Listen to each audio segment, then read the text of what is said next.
behalf of the College of Natural Sciences and Mathematics Student Council, I'd like to welcome you all to the technical portion of Dr. Negishi's Nobel Laureate Lecture Series. I had the pleasure of introducing Dr. Chris Lewinsky, the chair of our Department of Biochemistry and Chemistry.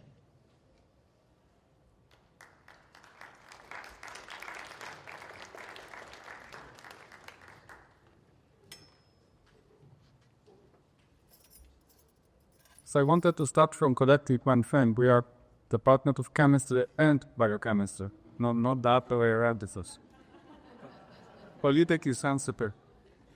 So I'm very, very pleased to introduce our speaker today, Professor El-Ichi Negishi, who won 2010 Nobel Prize in Chemistry for developing palladium catalyzed cross-cutting reaction.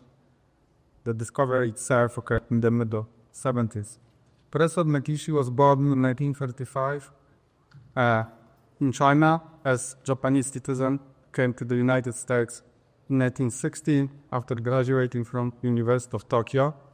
He completed his PhD studies at University of Pennsylvania, and in 1962, while in Pennsylvania, he met Professor Herbert C. Brown, who back then was a professor at Purdue University, and who proved to be very influential in Professor Negishi's career.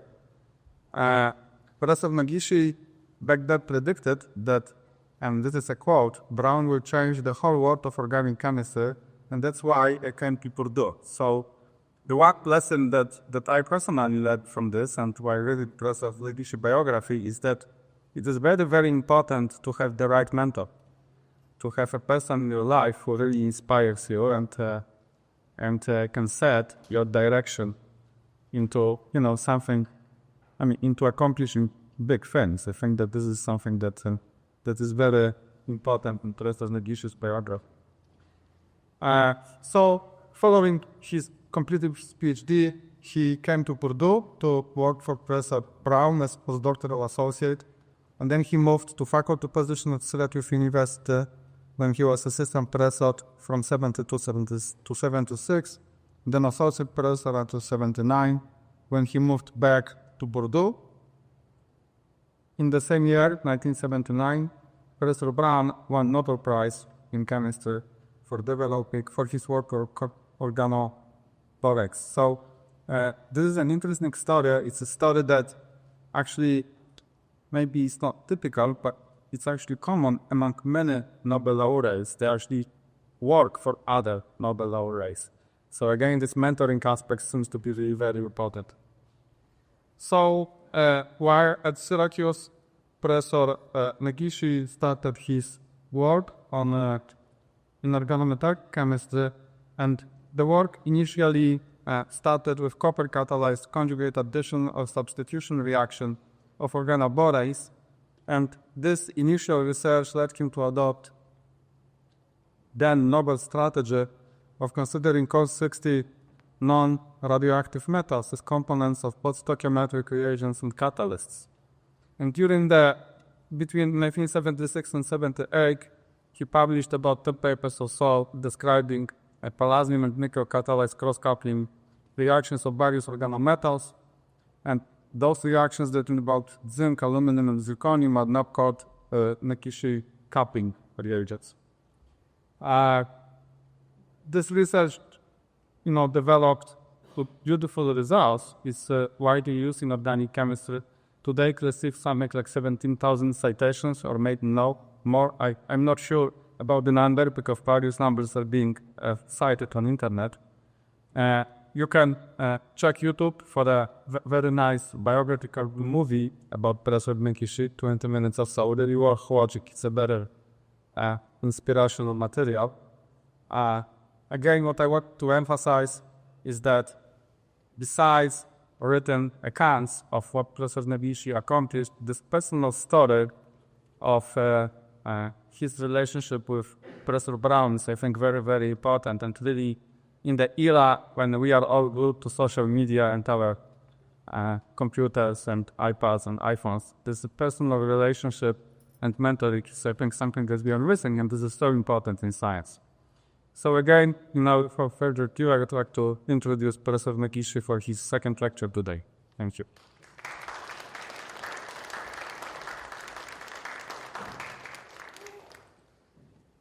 Thank you very much for your kind introduction. So I'm here again. And, well, I'm showing this thing first, and to emphasize that there is no double bond or triple bond. Most of these structures, well, this is a starting compound, so never mind. So, but if I flip back one more slide, this is where I ended this morning. Now you see there are double bonds all over. Some are aromatic, which are not shown. Some are triple bond. A few of them are shown. But anyway, so as of this time, or Negishi Suzuki cross coupling usually work well when we have unsaturated groups like aromatic or alkynyl or alkynyl groups, because they stick with transition metals in pi sense, which I was explaining this morning. Okay, so these are actually, from the point of view of cross coupling, easier than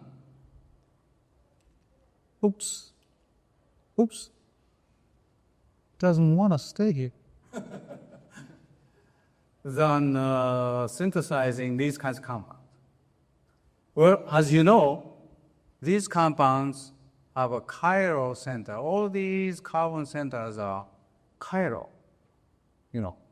and they may be right-handed or they may be left-handed. And I tend to think that controlling their stereochemistry at the level that you really want, and as I was telling you this morning, now for the first time in history, I think, we are in a position to be able to control in a very predictable manner to the level, to purity level of 90, at the purity level, 99.9999% EE, energetic, EE. Or a little high, pretty much any level that you want. And that's the story that I want to talk about. Okay, so these are actually a lot more difficult, turned out, to synthesize. But when you look at these structures, I'm sure many of you recall something that is polypropylene, properly polymerized, and so when in this configuration, or I should say, whatever you can use in this way. When all these methyl groups, these are methyl groups, I'm sure you know that, are pointing in one direction, then these kinds of oligomers are called isotactic. So stereochemically, they are pointing in the same direction. And isotactic polypropylene is a very, very important idea, historical. And it started, I believe, in Germany at Max Planck Institute, and under Carl Zeiss leadership. And then came Italian chemist, Giulio Natta. Anyway, so they were able to control these stereochemistry, but only may in relative sense. So if methyl groups, these are all methyl groups, all these methyl groups are pointing towards you, then that's one isomer.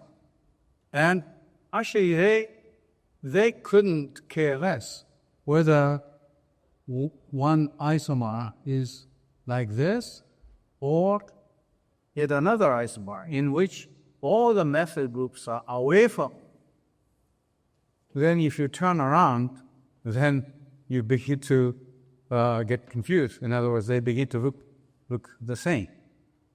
So what they were concerned about was a relative stereochemistry. In other words, if these methyl groups are pointing away from you, all of them, obviously they are not stereochemically not the same. But still, relatively speaking, they are in the same category. So that's called the tacticity, isotactic. So what Tsidra and Nata, who won a Nobel Prize for their work in 1963, I believe, and then even today, this polyolefin industry is a multi-billion-dollar industry, even though it has, its growth has stopped. Maybe it's declined. Still very, very important. So that's a relative, controlling the relative stereochemistry.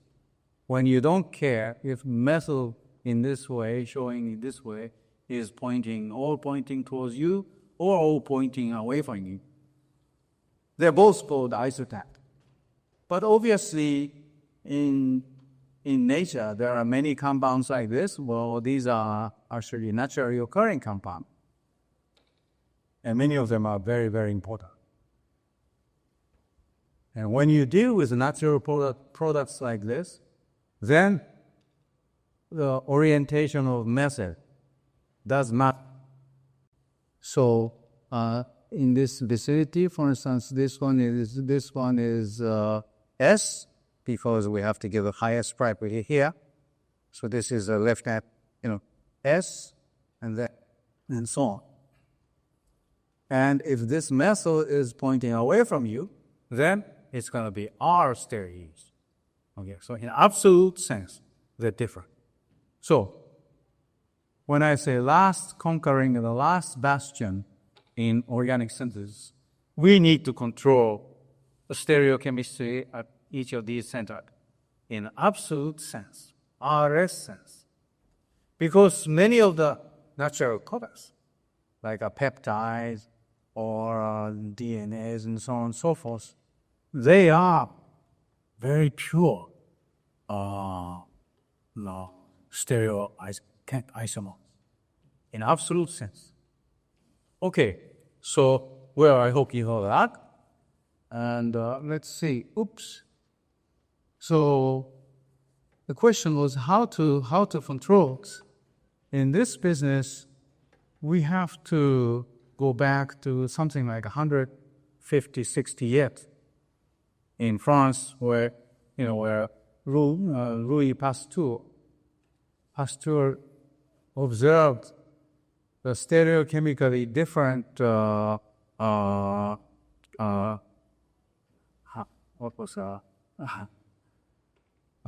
wine.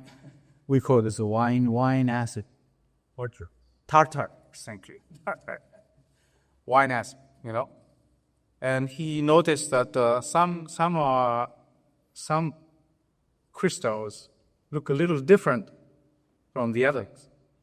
And then not only that, so that was the first observation of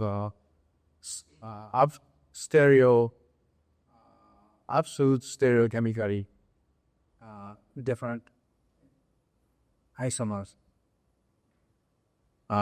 recognition. But he went ahead and used the tweezer and separated the one kind this way and the other kind this way. That was a sort of a collection of one absolute stereoisomer. It's a very historically important event. 160 or so years ago. Okay, 160. Then we have really nothing much. Until this Sidra Nata polymerization came. But as I told you, what they did was not to distinguish, not to be concerned with absolute stereochemistry. They were only concerned about the tactist relative stereochemistry. Okay? So it was a major, very significant development, but we have to sort of put it a little bit aside. Then what happened? Then we have to come to 1980, when Sharpless came up with the Sharpless epoxidation. So we began synthesizing, controlling absolute stereochemistry of organic compound. But in Sharpless epoxidation, as good as pioneering as it is, and of course Sharpless and Noyori and Knowles won the Nobel Prize in 2001, rather easy.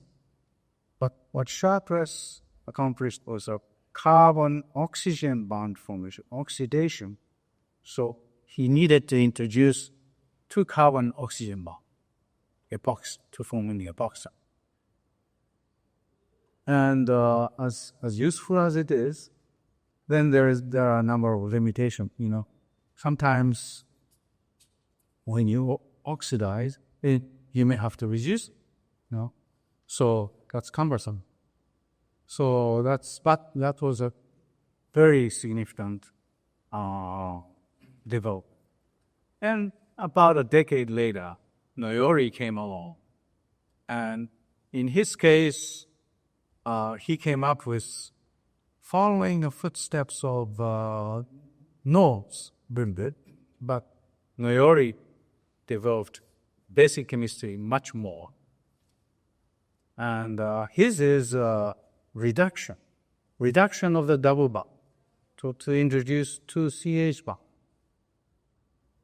And so one is oxidation, and the other one was a reduction. Then they have to do a lot of things to synthesize organic compound.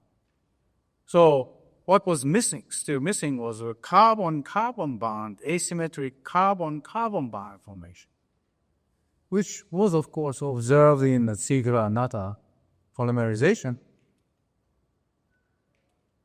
Oops. So Ziegler-Natta polymerization, not shown, I'm sorry.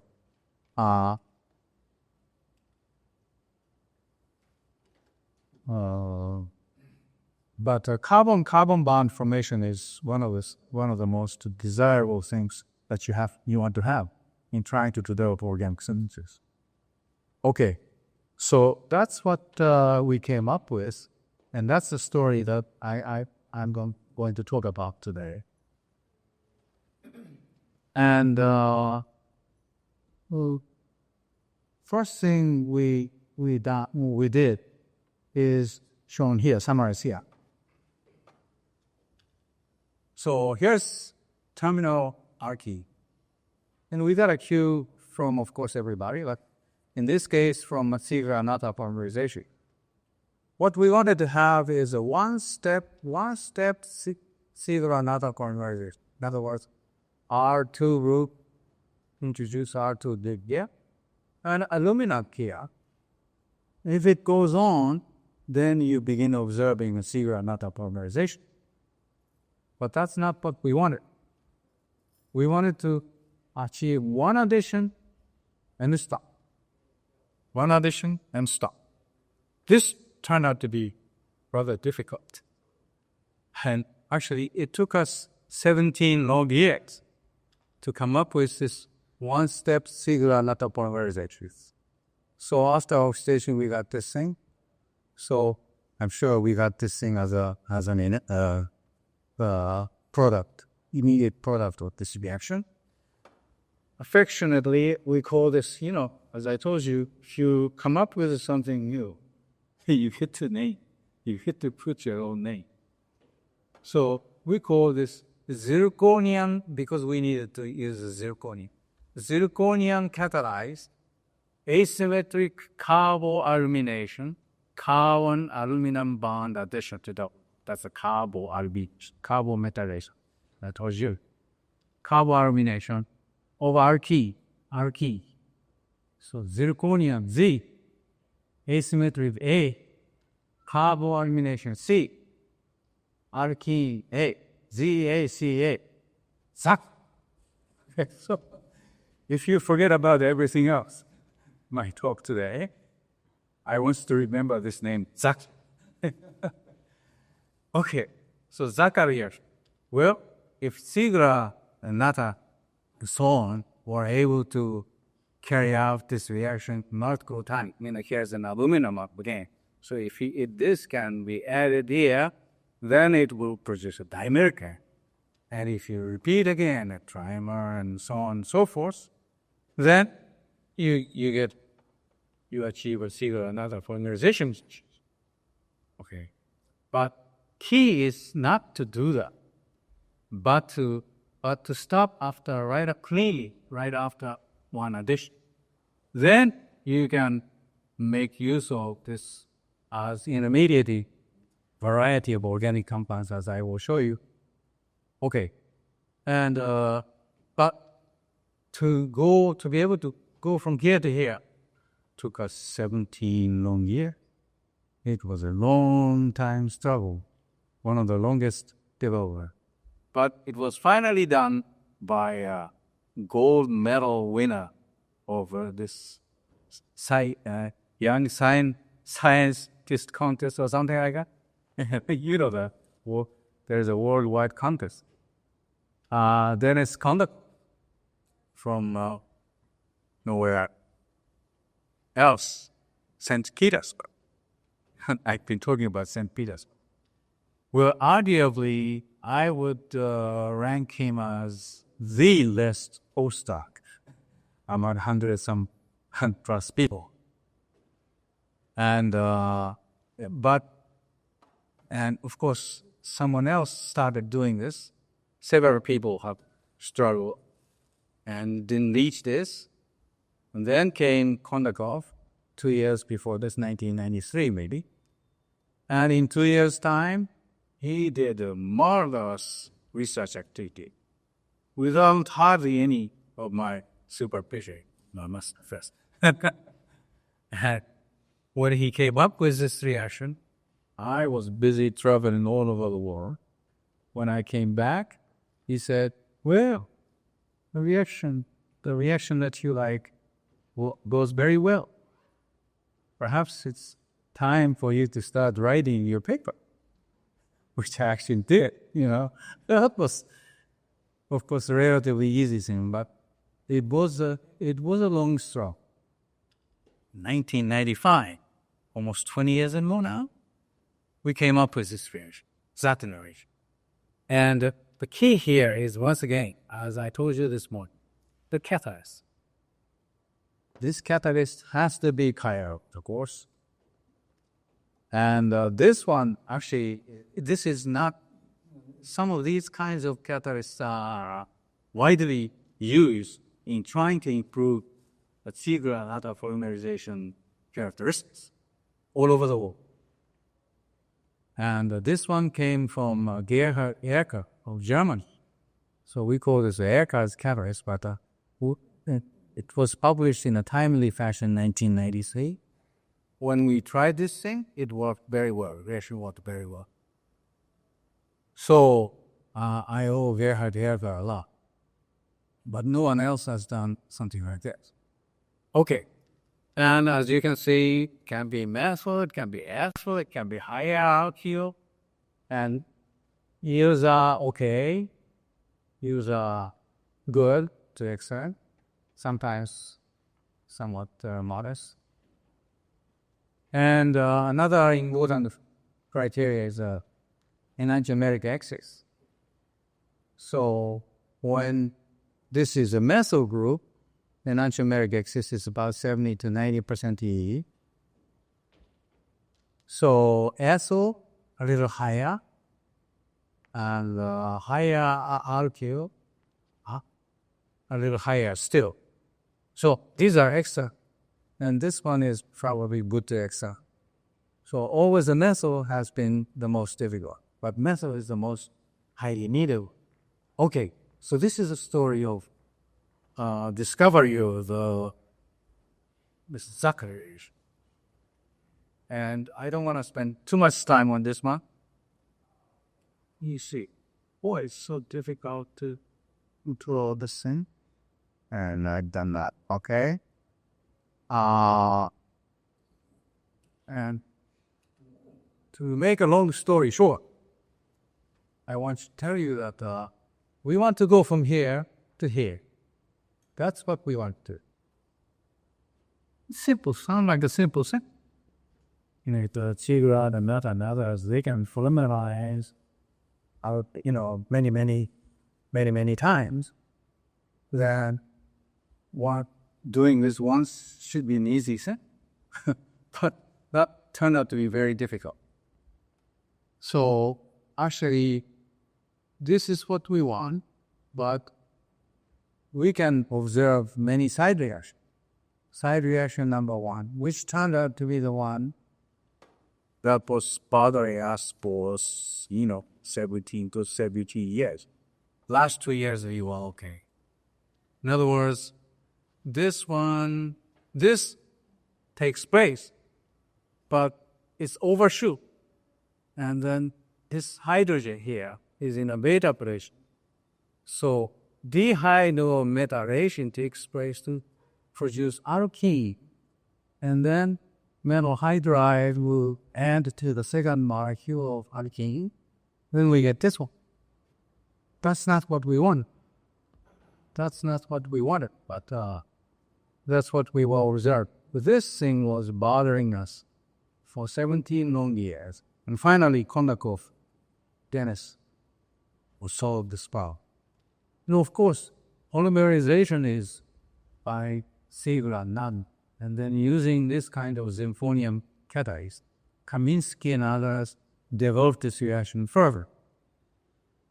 This one was not a problem, turned out, because in a polymerization, a stoichiometric ratio monomer, and then the catalyst amount is much different than when we do one addition here.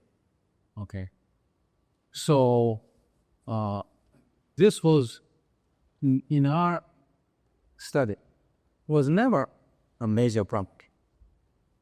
Actually, the third problem was that was shown here. In this case, instead of going this way, things start doing this way, and then I don't have time to go into detail there. But anyway, so this is a side reaction we really needed to also control.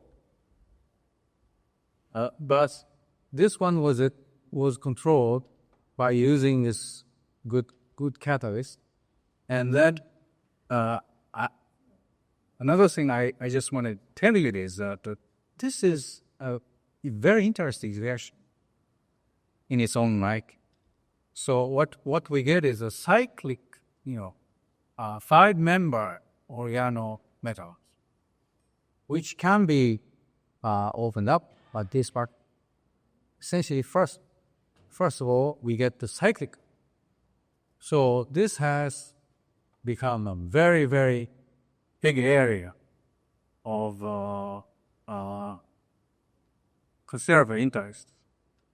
And many famous chemists around here, Caltech and others, some of them have also spent a lot of efforts in this area.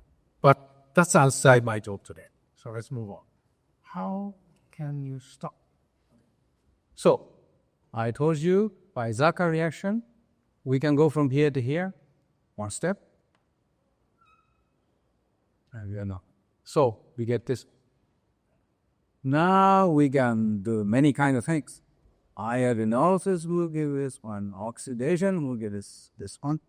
Carbonation, aldehyde, carboxylation, carboxylic acid, and so on and so forth. And even the cross-coupling. All kinds of cross-coupling with the palladium catalysts. So if you mix this one with a binyl bromide, it's much, and then you go from here to here. Okay, protonolysis, simply just a protonolyze, you get this one. Okay, so now you get the idea. So this was the discovering part. Now next. Okay, so we have a few alternatives. Let me just tell you. Starting from this terminal E, adding methyl and aluminum like this, using a zirconium catalyst, then you get this one. Methyl alpha beta. Beta methyl substituted compound. Good yield, good excellent yield. E is a little lower. Instead, you reverse. In other words, put nesodium R1 here, then you get this one. By adjusting the chirality of the catalyst, you may get the opposite one or same. Anyway, this is significantly, considerably better than the first one. Adding methyl, small methyl, is not so easy and not so clever. Adding a longer one, if that option is available, then let's do that. Then you get the similar kind of compound, and it is high, 85 to 95%. Excess. Okay. Another one that we like is to do the same, but not with a simple alkene, but with omega oxygenated work. And then we get this alkene. And all you do is just hydrolyze, protonylize here. And then out comes methyl. And you get a similar kind of compound. But this appears to be a little more favorable. But anyway, any of these methods can be used. Oops.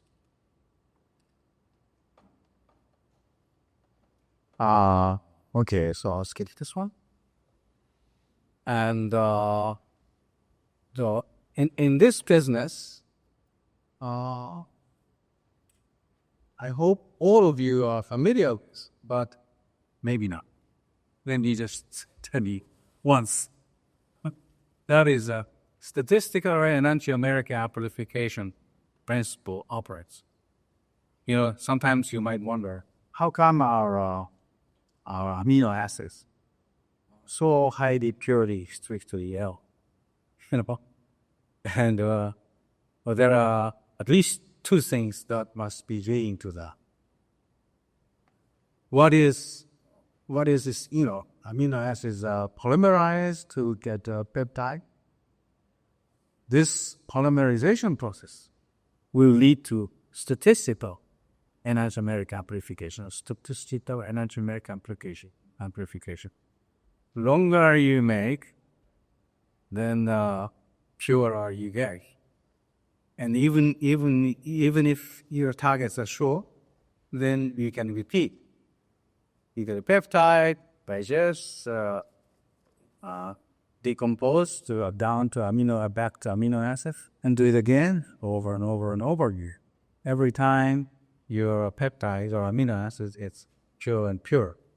This is based on the statistics, curing the statistical principle. And simply, if you have a starting compound, which is not chiral and receive not chiral, and then you can get 90-10 mixture of RMS. So once you do it, and suppose the enantiomeric selectivity is 80%, 90 minus 10 is 80. That's how we say we represent enantiomeric selectivity. So once 90-10. Okay, if you repeat the process again, then this one is apportioned again into 90-10, just like this. So 81% becomes RR statistic, based on this. And then 90 times 10, on this ratio, 9% becomes RS, which is diastereotype.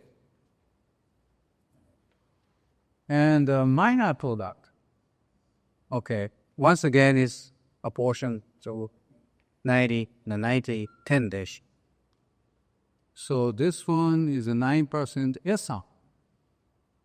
And then in enantiomer, this RR, namely SS, is a 10% of 10%. That's only 1%. So just by repeating once, you get this kind of mixture. And top one and the bottom one, RR and SS, are very so enantiomeric, very enantiomer. And enantiomeric ratio is 81 to 1, which is already close to 98. 81 minus 1, 81 plus 1 times 10, 100. That is already almost 98% EE. So statistical amplification operates just in this dimerization. And you can imagine, amino acids get polymerized to form a peptide. Some are maybe 10 bar, some are 15 bar, some are in 100. Once they form 100, it must be extremely pure. Mainly, enantiomeric are very, very pure. They do they can peptide gets digested, and the amino acid gets polymerized from peptide, and doing this over and over and over. Then, of course, purification. You'll soon make those amino acids very ultra pure. The only thing is, what decided which one? L, or R, S, R or S. And that's the only question that still is up in the air. And some people are already attributing that to a solar rotation. This is, I don't know. I have no idea. But what I can tell you with confidence is that initial, even if a slight preference is shown in a steady way, then soon those amino acids can become very clear in through statistical amplification. Okay, well, of course we take advantage of this in asymmetric synthesis, and it's mathematical. If you generate one asymmetric center and then 90-10, in other words, 80% EE, if you make a diamer of any kind, or oligomer or hetero, doesn't matter. Repeat the process. Twice, already 98%. Trimer, 99.97. Pentam, 99.9997%. EE. This is very pure. Okay, this is one thing that we should all remember. And this thing operates in nature. Oops, why is this? Yeah, okay. So using Zaka reaction and then this enantiomeric excess. So we can obtain highly pure compound like this very easily. Okay, so, and another thing is, we want after generating one asymmetric cell, we want to generate two or more, because there are many oligomeric compounds. So what we need to do is to, instead of getting this thing, we want to go from here to here, preferably in one shot, one pop. Okay. And there are, of course, older methodology technology developed by David Evans. Takes 3 steps. And stoichiometric in chiral ligand. Well, that's expensive, that's slow. But temporarily, the technology has dominated the field in the 1990s. And now, of course, people are switching to some other methods, including ours, like this one. So as you can see, we can go from here, 1 RT, at heck 1 RT, to here in one long part, one long part. This is one step,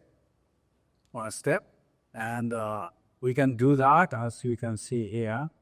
If you look at the bottom line, using this catalyst 1 more percent, or 1 equivalent, we can obtain this kind of compound in about 70%. This is a very, very efficient way. And in one long step, we can go from here to here. Then you're ready to bring this thing over here. Then you can generate the dimeric, right?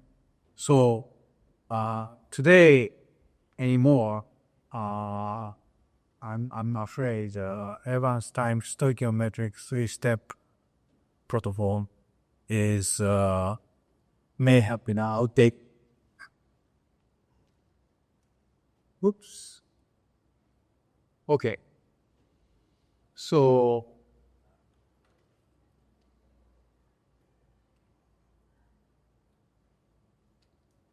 starting from back more.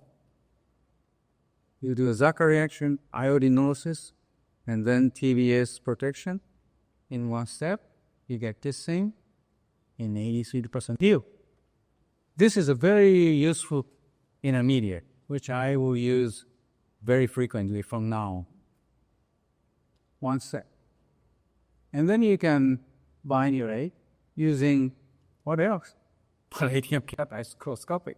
Okay. So you will see cross-coupling will become more and more important as we develop more and more Zaka chemistry, asymmetric chemistry. So without palladium catalyzed cross-coupling, this technology cannot be developed full. I can tell you that. Okay, so I'm gonna skip this one, but saying to this one is okay. So let's move on. So I just showed you how to synthesize this one of 91% S in one part from RLR, SATA reaction, iodinolysis. Now once you get this thing, now time for palladium catalyzed plus comfort. So you can go from here to this. All these are similar kind of reaction, alkylation. So I'm sure you know that they work very well. And then you can arylate. We just did this thing. We can alkynylate. We can benzylate. We can acylate. So pretty much any kind of group can be introduced here. Now you are beginning to do all kinds of organic synthesis using Zaka reaction. Okay, so let's go on. So here's a cute little example. This Kenji Mori at the University of Tokyo synthesized this one. Long time, 20 years before we synthesized this. But they needed 20 steps and obtain this compound in overall yield of 1%. Okay, 1%. This compound is called the acid component of plain blend wax of braylite goose. and they fly from Siberia to Hokkaido, Japan, without stopping. There's no place to stop. They have to have pretty good grease in their wing. That's supposedly this. I don't, if this grease has been sold commercially and how good this is for human being. But anyway, potentially good. Anyway, super grease. So we decided to synthesize this one because one, overall yield of 1% and over 20 steps. That's not the way to synthesize and sell super grease. So let's come up with a better method. Okay. So first one, I showed you.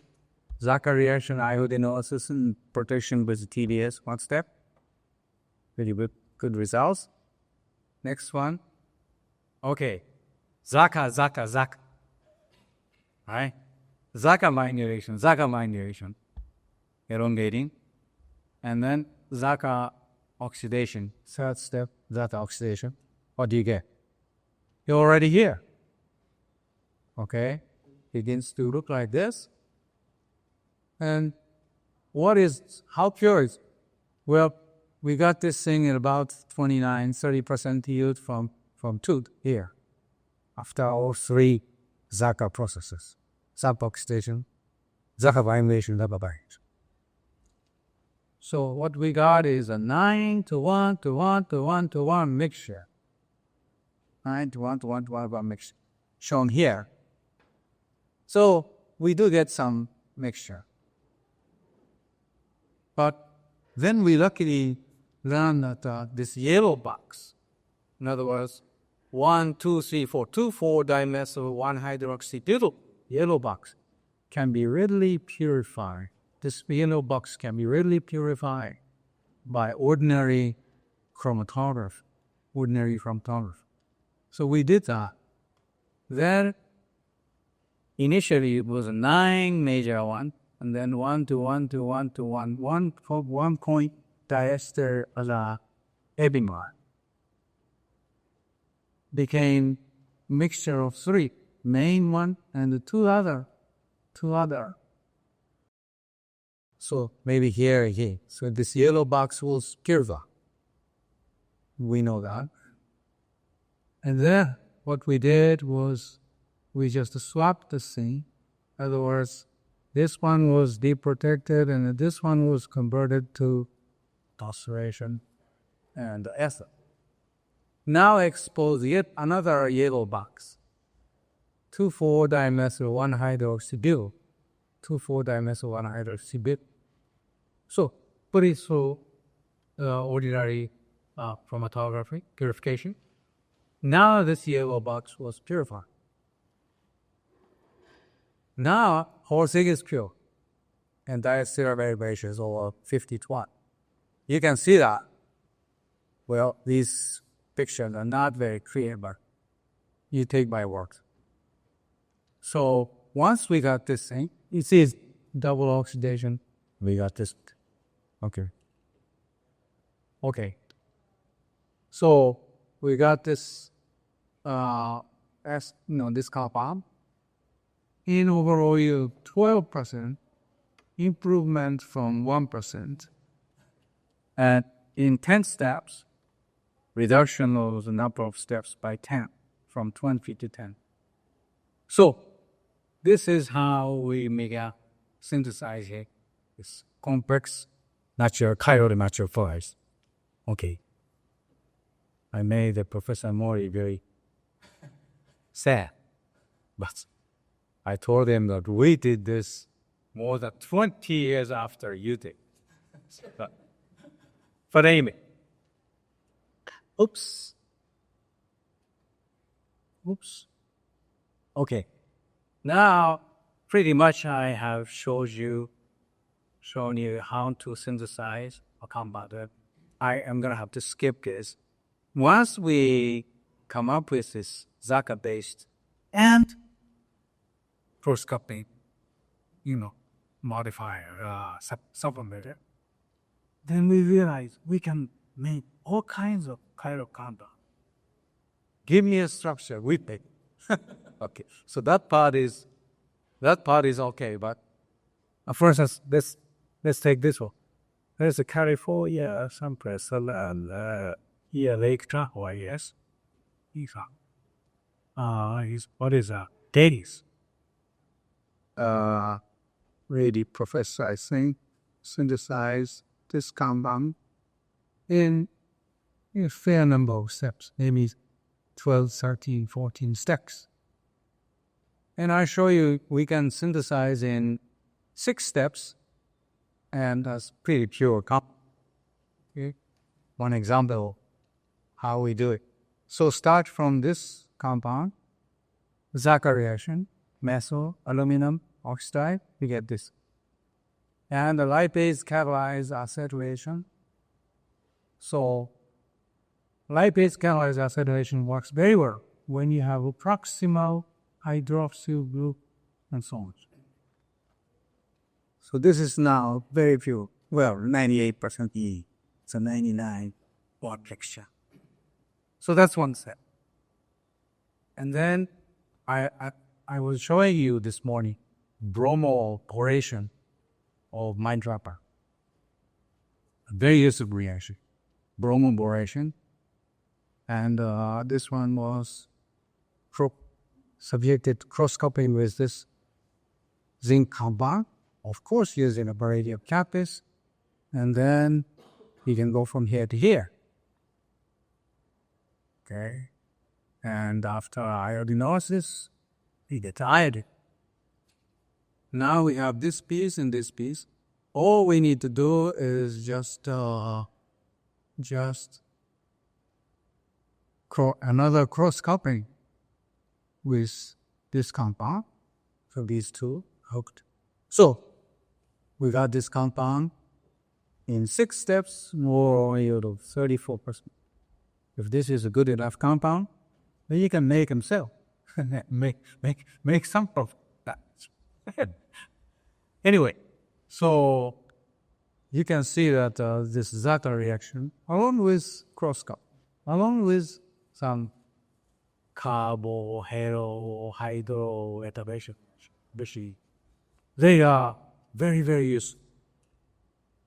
Okay, but let's get more serious. So this lipase catalyzed. What time you start? Around what time start? Fact. So you're about this moment.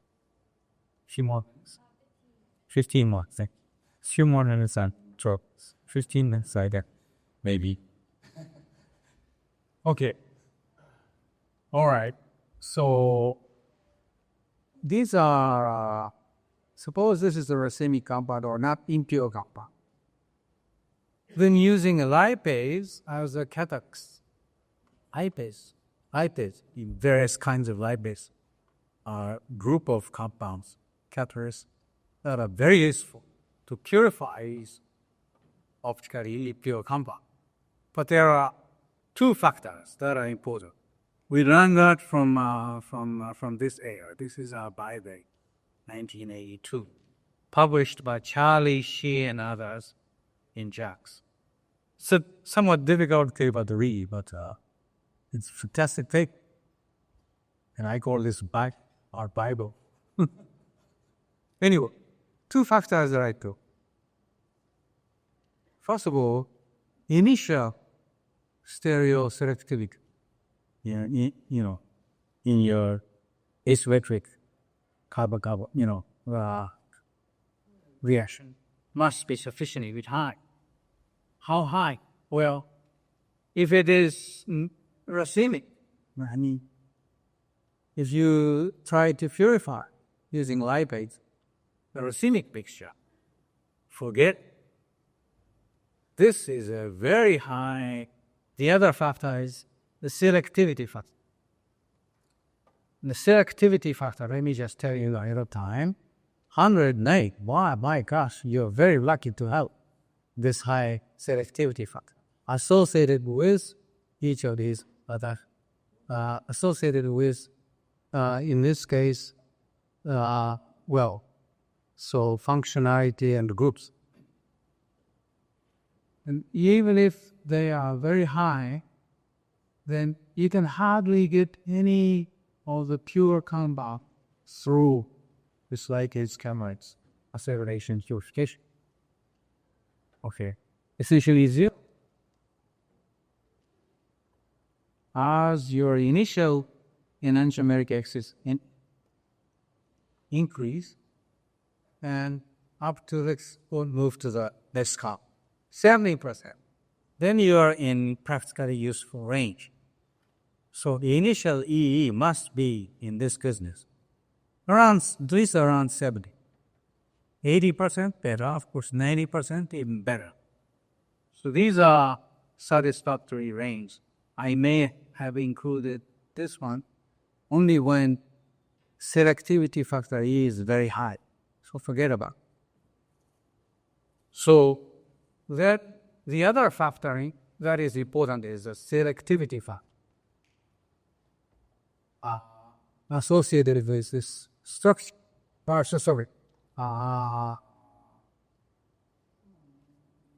This group R. So that is basically destructive. If the selectivity factor of single digit, that's very low. So even if the initial E is high, then you hardly get anything out of this mixture. Essentially 0% yield of the desired pure. Okay. But if the selectivity factor is high, 100 is very high, then you can get pure compound of greater than or equal to 98% EE to the extent of 95%, up to 95%. That's very good. So these are practical. Then you can see two numbers, this number and this number. These two are equal. Okay?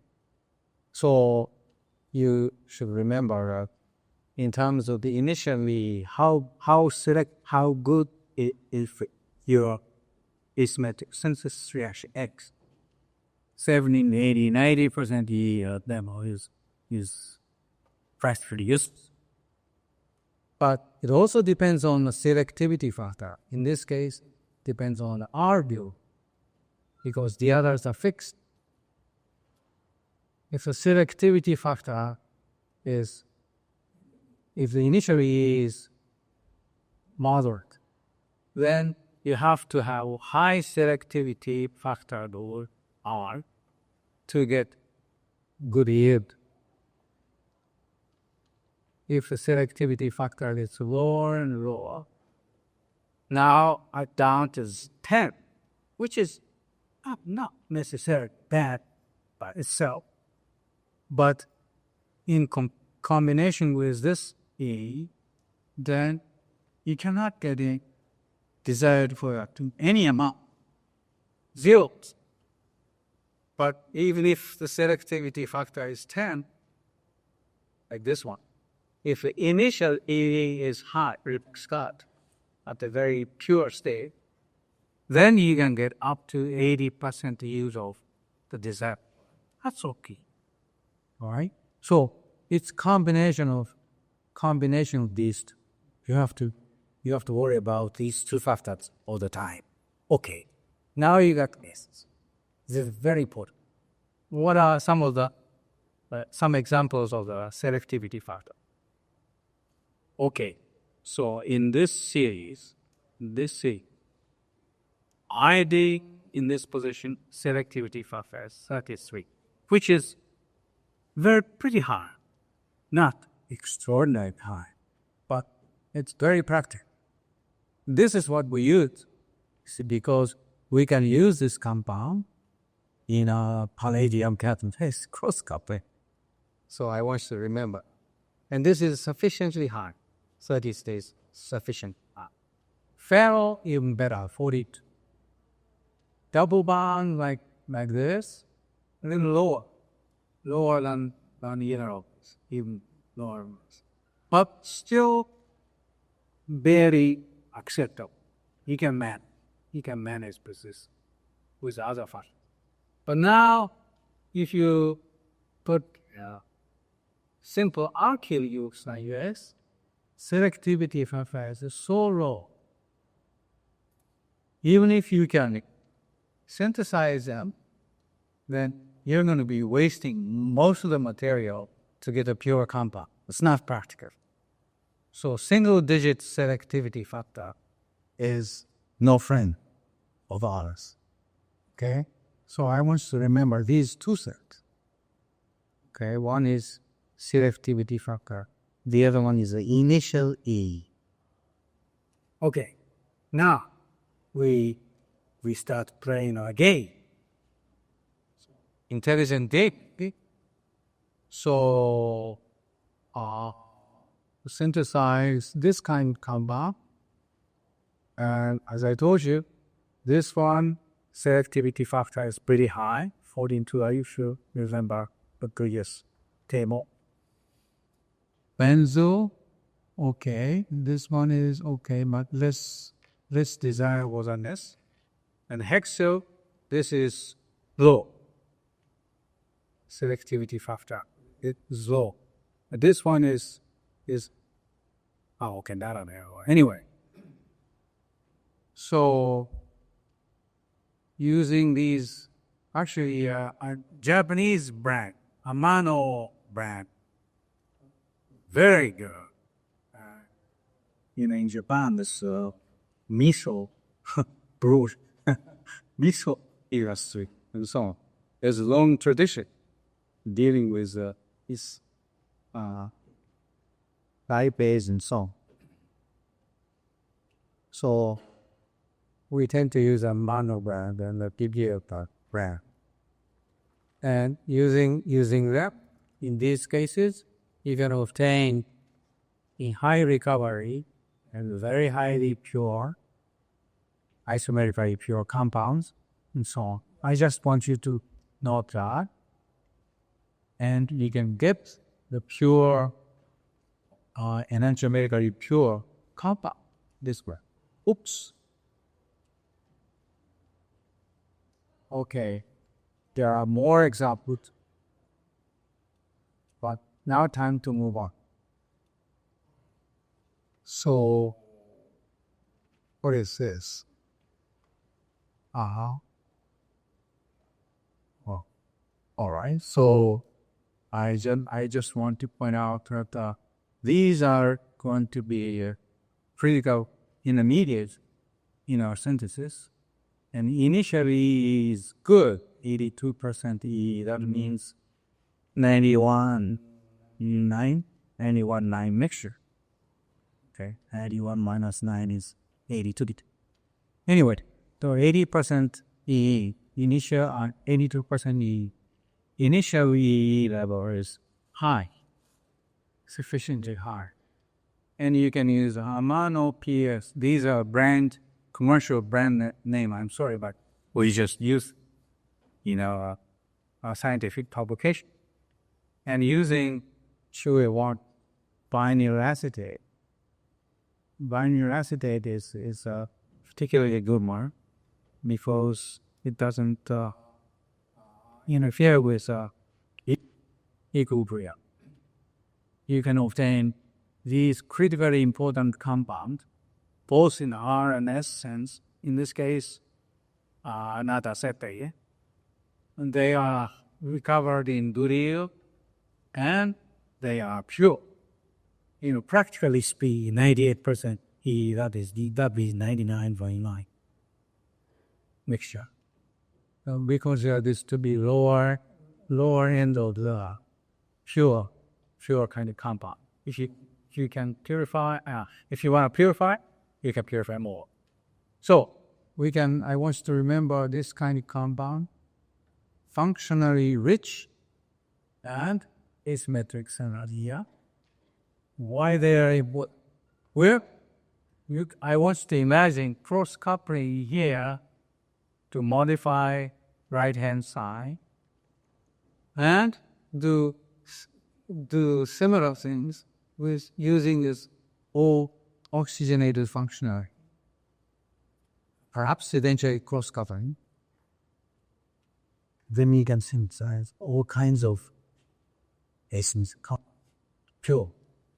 So we go through this purification and make this pure, and then go further. Okay, so that's the scenario. Come. Okay. So as you can imagine,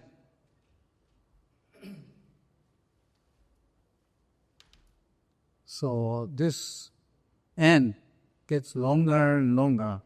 OH gets more and more remote from the asymmetric center. Then they become more difficult to synthesize. Okay, so now we have a challenge how to deal with that. And also, if these two groups become similar, then you might imagine that they're going to be more difficult to synthesize. And as I say, one of the last bastions in organic synthesis is to synthesize isotopomer. So this compound is chiral by virtue of the fact that these three hydrogens will be replaced as a deuterium. That's the smallest difference. Isotopomer. So now we claim that we can synthesize any kind of these isotopomers as pure as you wish, you specify. That's what we are saying. Okay, but here's a grand scheme. I must say, I came up with this during my trip by West.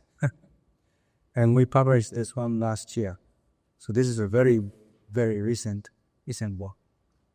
So we want to synthesize these kinds of compound very, very pure. 99%, greater than 99% VE. How to do that? Well, this was not difficult. So you started with this one, remember? Do Zaka reaction, iodinosis, you get this one, which is not pure, but sufficiently high initial EE. And using lipase catalyzed acetylation, you can readily purify to perfectly pure compound, seemingly perfect. Okay, so, and one of the main reasons is that this asymmetric center is very close to two rather strong heterofunctional, having a high selectivity factor. Okay, so once we get this thing, then you subject this thing to palladium or copper catalyzed cross-couple. For alkyl, this is always out. For alkyl copper, we tend to use copper. For alkyl and alkenyl allyl or alkynyl, we tend to use palladium, as you can imagine. Then we modify this part, then we get these kinds of beta chiral compounds. Very pure. And anatomically, but this part was easy. Of course, we did that. So let's not dwell on this one. Okay, so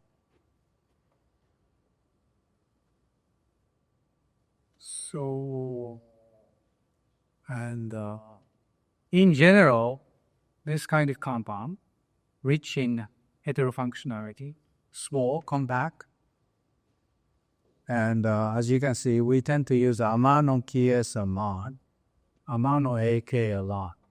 Between the two of them, we can handle most situations. And from here to pure one. Okay, this one you get in the form of acetylate. So in some cases, you can accelerate unwanted. Then you get this one true.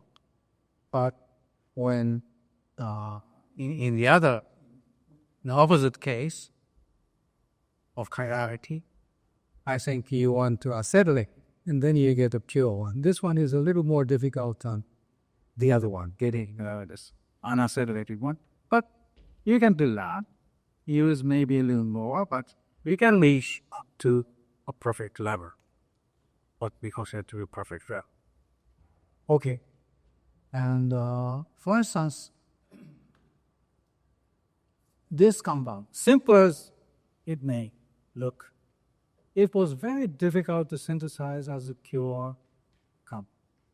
It's an enantiomer, S isomer, when methyl is, away. The cheap, commercially available. But this one is not even commercially available. But many natural product synthesis, we want to start with this thing and then we want to develop. So many people needed this book. Some people would just make a racemic mixture. It's 50-50 mixture. And then subject the mixture to the purification. But after many purification, without this heterofunctionality, it's very difficult to purify above 90-95% level. And eventually, most of they use the compound, use as impure thing, hoping that something good will happen later. Usually that doesn't happen. So simple as it may, this synthesis was a very difficult thing before us. Okay, so I told you in one step, we got this one from other alcohol, and methyl elimination. And then we just did this copper catalyzed Grignard crosscut, where 77% yield. Maybe we can improve, but we are quite satisfied with this. And then it's pure. It's pure. We have virtually never observed any kind of enantiomeric deterioration during good kinds of crosscut. You can always find a good cross-coupling reaction. And in other cases, some other fat side reactions made the process undesirable. But good cross-coupling, usually our variety, or in the case of alkyl coupling like this one, copper catalyzed Grignard cross-coupling turned out to be satisfying. So you have to experiment a little bit. But in this way, we can make this thing from agar to ball. This is a much more civilized and much better methods. 10-time purification, chromatographic and purification is still not reaching 95%. Okay, so there are some examples, and of course you can also make this one deuterated. So, and all these are very pure. Okay, and of course we can readily check using motion test analysis. So if it's a mixed, mixture, then one isomer will show 4+4, its signal pattern. And the other isomer will show in the middle, it's double. Okay. But if you get a pure one, this particular isomer, then the middle one disappears. You don't see anything. It's completely pure. Or at least 90% pure. Okay, so we can really tell. No cheating. Okay. By from a chromatography. Yes. So this one shows a yes. Okay. Whereas pure one shows on with it. Which one? I shouldn't say which. N, but it's pure. All right. So, whoops. Final touch. So, we can make all these. And as you can see, it's all perfectly pure as far as I can tell. You don't see yet. And all other numbers are satisfactory. See here. So we can make all these starting from this one. But these are easy ones. These are easy ones. Why? Because this thing is a beta, alpha, beta chiral. Very close to OH.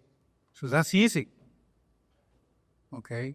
But notice that it doesn't depend on difference between these two groups, hydrogenic groups. So this one is, for instance, propo here and ethyl, different by only one carbon. Propo and butyl, different by only one carbon, and so on. They are structurally very similar, but it doesn't matter because matter is already settled here. And then the rest is cross coupling. Okay? That's the simple. Anyway, so these, now I'm showing all these beta chiral one. We were very pleased because there was no other simple method synthesizing them. But now today, as I showed you, it's boring. Let's move on. So is beta chiral, well, this one is all still beta chiral. Look at this, anti-Alzheimer drug candidate. Well, I'm not a medicinal chemist so much. So I don't know the current state of this thing. Oops. Come. Okay. Now the question is, can we put the chiral center only in the beta position? That's halfway cheating. That's easy one. About the gamma, delta, epsilon, or even further, then as you can imagine, it gets more and more difficult to obtain them as pure compound. So you think. Then here comes the time when you have to use the crank up here, top here. And then we came up with this word. This is the kind of thing that I still do. We did last year. And during my trip, I come up with this kind of scheme. Well, so here we are putting this center, future asymmetric center, away from oxygen. So this end can be 2 or longer. Okay. So how should we do that?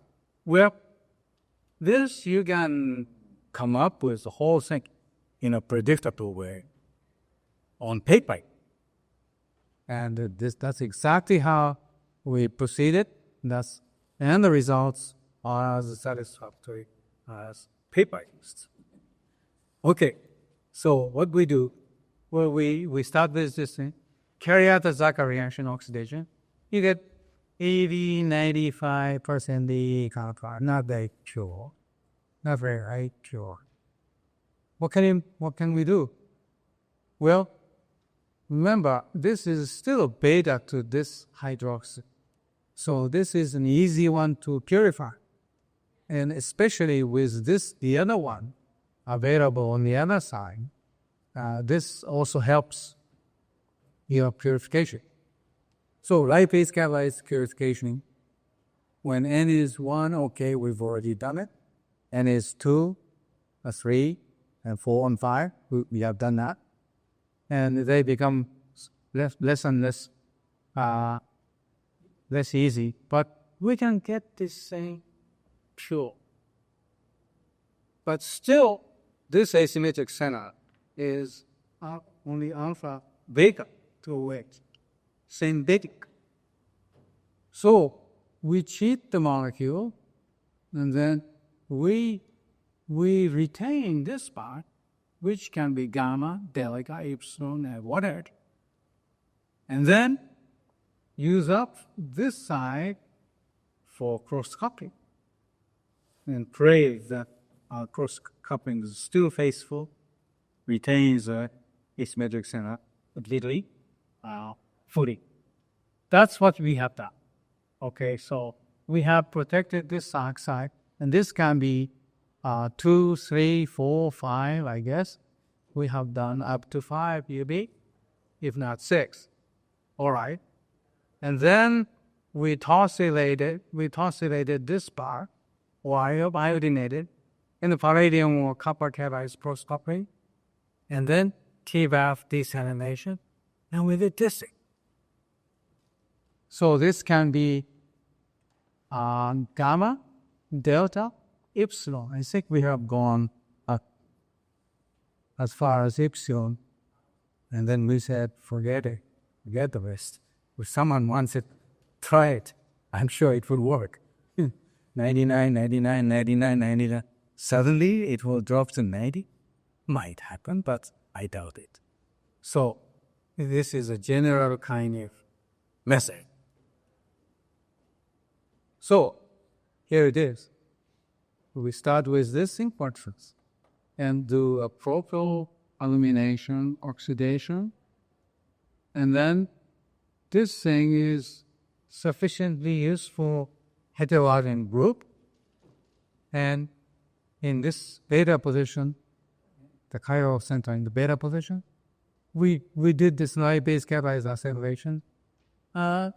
Recovery will maybe a little low, but still we can get up to 99% EE. But as I said, this asymmetric center is beta to this one, not to this. So we treat the molecule, and then we convert this into this thing, and then tosylate or iodide. And now we do palladium or copper catalyzed post-coupling here, modify here. And these are the protect TBAF. Now this thing is alpha, beta, gamma, delta chiral, delta asymmetric electric purity is still perfect. So we can synthesize delta one like this. I guess all of these are delta. And look at this. Rotation 1.5, 0.8, not detector. No, rotameter, yeah? Over 5 was 5 left? Yeah, okay. Perfect. Hopefully. Maybe 6. So, you can synthesize them, even though in many cases we cannot even detect optical rotation, but still we can tell by other methods they are pure. Okay, how about the epsilon? Alpha, beta, gamma, delta, epsilon. You just do this Zaka reaction, same thing. And with the strength of this OH nearby, and then this one is also helping. Lipase catalyzed acetylation, a little lower recovery, but still okay recovery yield. We can make this one go from 80% to 99% plus E. So now we do a cross coupling here.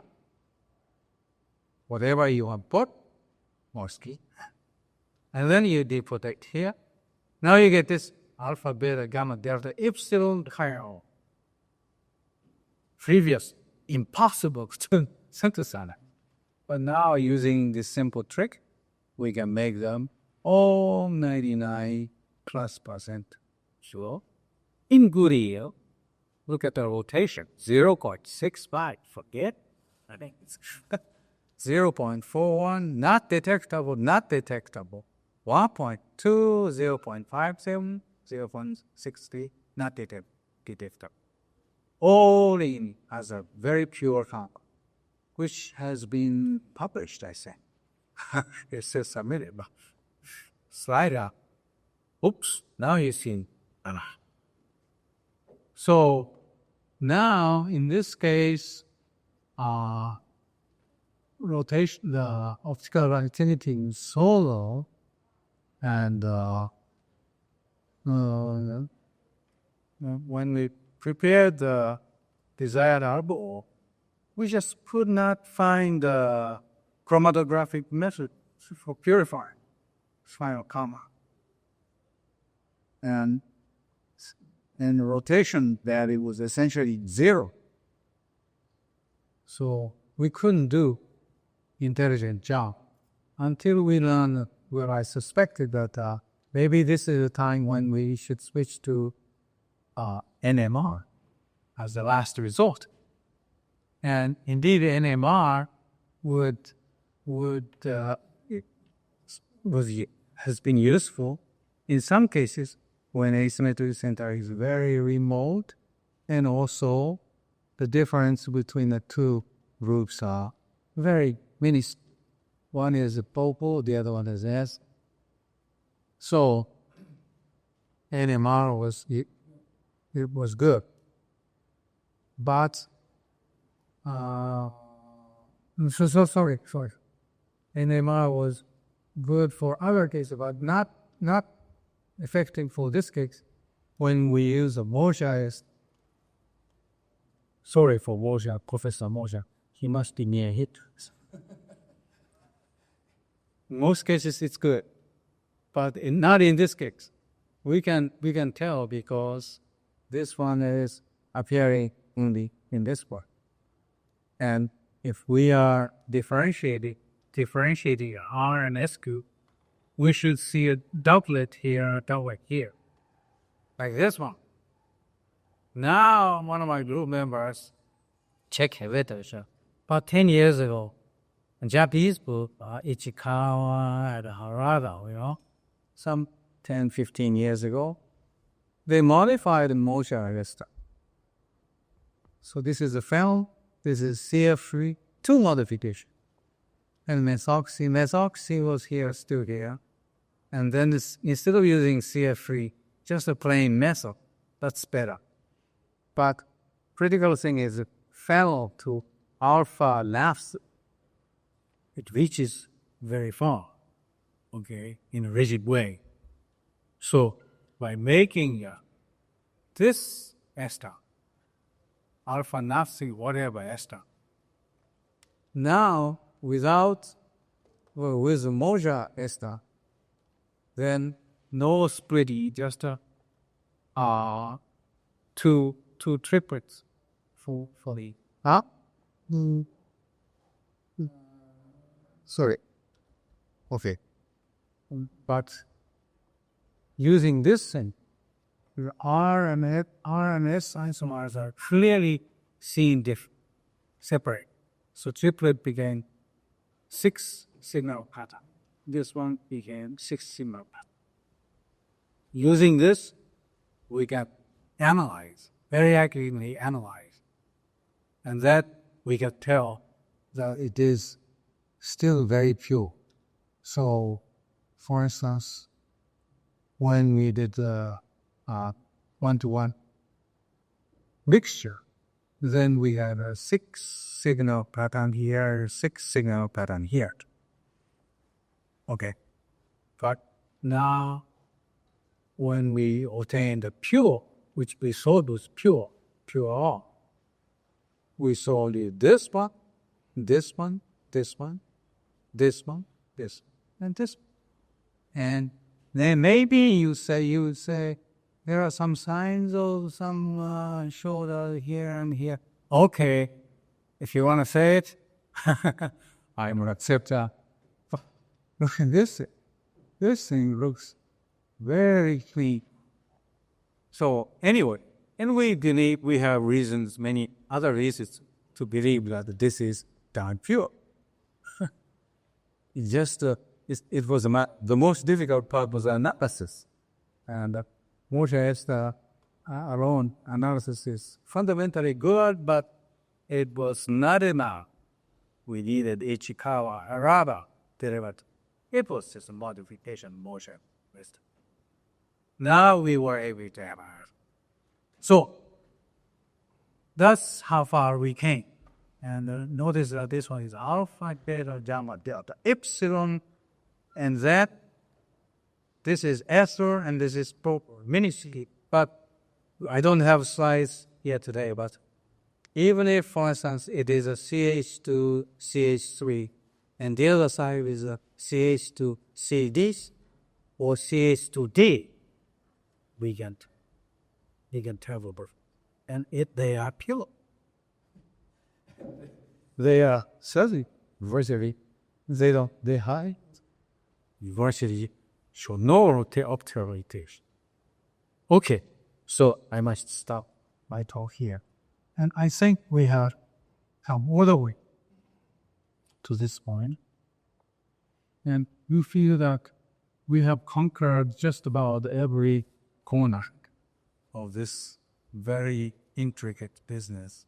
And to my knowledge, no one else has ever done stored, including my highly respect, Barry Sharpers, CO oxidation, Noyori hydrogenation states, and over in Europe, our strongest competitor now is Andreas Farad. But he also uses catalytic hydrogenation. So he has to suffer from that. And sometimes it's very difficult to obtain a pure compound. Now, as I told you, when you get a pure compound, the problem becomes how to analyze it. And modify your Nobel analysis is a final tool. Okay, so this one was a previous one. So with the zirconium titanium reaction, there was a very able but a wild day we call wild day value. He became a assistant professor at Texas A&M. He was a Chewy Wong in up. Dave somehow, unfortunately, destroyed himself, and I don't know where he's up to where. But he was the pioneer in my group, and I had that knowledge. Yeah? And all these people, and as I told you, my gosh, Dennis Kondakov, he went from my place to Eastern Kodak, and he contributed very heavily in the development of OLED. But OLED, then went down. Kodak is gone. Then I saw someone in recent meeting. And is that Kondapro, this Kondapro, that Kondapro? So I said, yeah. He is doing a fantastic work in North Carolina. I forgot the name of the company. So he, as a youngster, he was a gold medalist in a science Olympia, World Science Olympia. Came to me. I say, with a little question, he is the best all-star I have ever had. And then, when Kodak grabbed him, Kodak flew, 10, 15 years time, it went up. Now he's in North Carolina and doing some fantastic job. So I heard. So maybe good guys can do continuously do good things, but easy to do and except in my view. Okay, and then I have a fair number of people from mainland China, and they're doing very well. And right now, of course, in my absence, wonderful works are being done for short-term Bo is in North Carolina. But Sijin, oh, maybe. Next one. Oh, yeah. So Sijin is the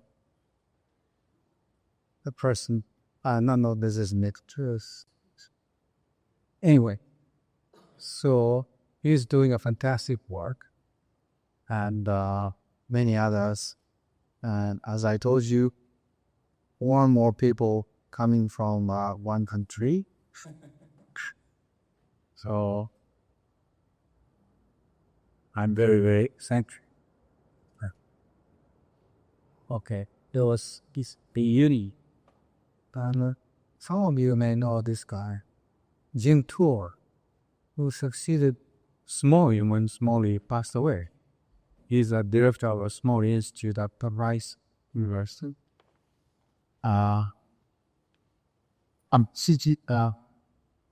Sijin shoes. Yeah.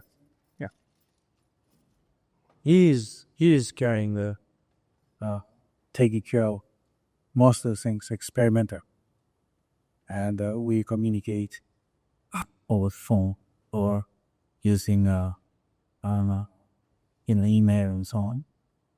And I thank you very much.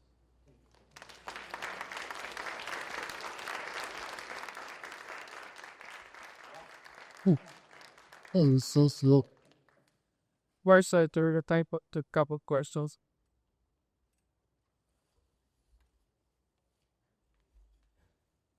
Enough is enough. What was the big breakthrough that Kondakov made? Was it in the bulky ligand amines from Ecker's work, or what was the actual major breakthrough that he made to make cell? Remember, I was showing you the three kind of processes that can happen from our starting compound. One was cigarettinotype colonization, which turned out does not occur. But the other one was desired reaction, addition reaction takes place, followed by beta unit. That was the main force of the main source of the problem for 15 long years. And through Kondakov's careful physical organic type study, we learned what's going on there. And then we were able to stop that. Okay. And third one, which was kind of interesting, which was also occurring, was this SO, when we use SO, not NES, but SO. Then SO methylation takes place. And then beta eliminate elimination takes place. Through this cyclic 5-member cyclopentane that are kind of similar to perhaps type kinds. But we were doing long some time before they were doing. So this hybridization process turned out to be very interesting reaction in its own right, and we are developing that. But that's no fun from the point of view of discovering the saccharide. That was bothering us. But with some interesting production on the way. So we decipher this 3 or 4 different processes that can happen from the same starting compound, depending on the reaction conditions. And Kondakov very clearly determined what happens. And then we decided to avoid, or mainly we decided to avoid beta elimination in the neplasia for us to observe this AEs. So here I think physical or organic type, very careful in not just the mix and cooking. Mainly we were doing that for 10 or more years. Because after when he came to my group, in two years, Well, 2 years a long time, but I was struggling around. And when I came back from one trip, Fondakov said, "Well, I got good news for you. 6 work. Maybe it's about time for you to write paper." So, which I did. Shortly after that, we published the two papers, seminar day. So good people. Were any of the people in your graduates undergraduates, or how much do you undergraduates involved in your research?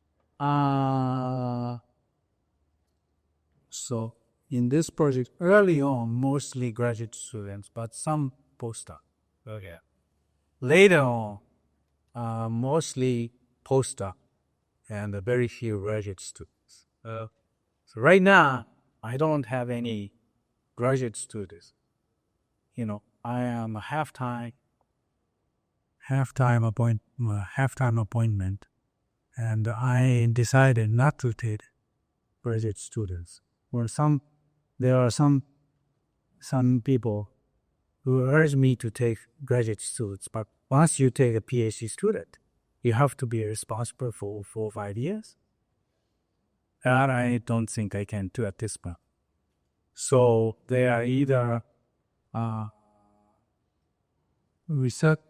researchers sent by some industrial organization. They're actually super. They hope to get a PhD degree.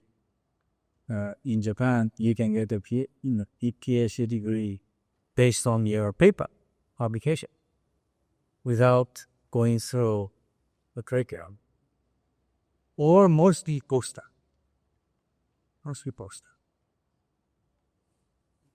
Another question. Kaya thank you so much.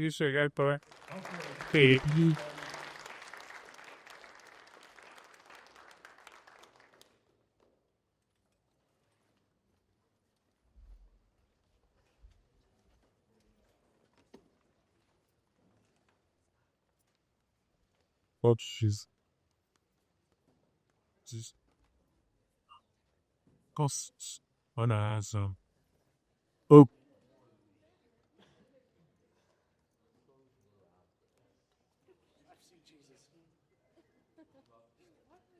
What we supposed to do done your own? You miss the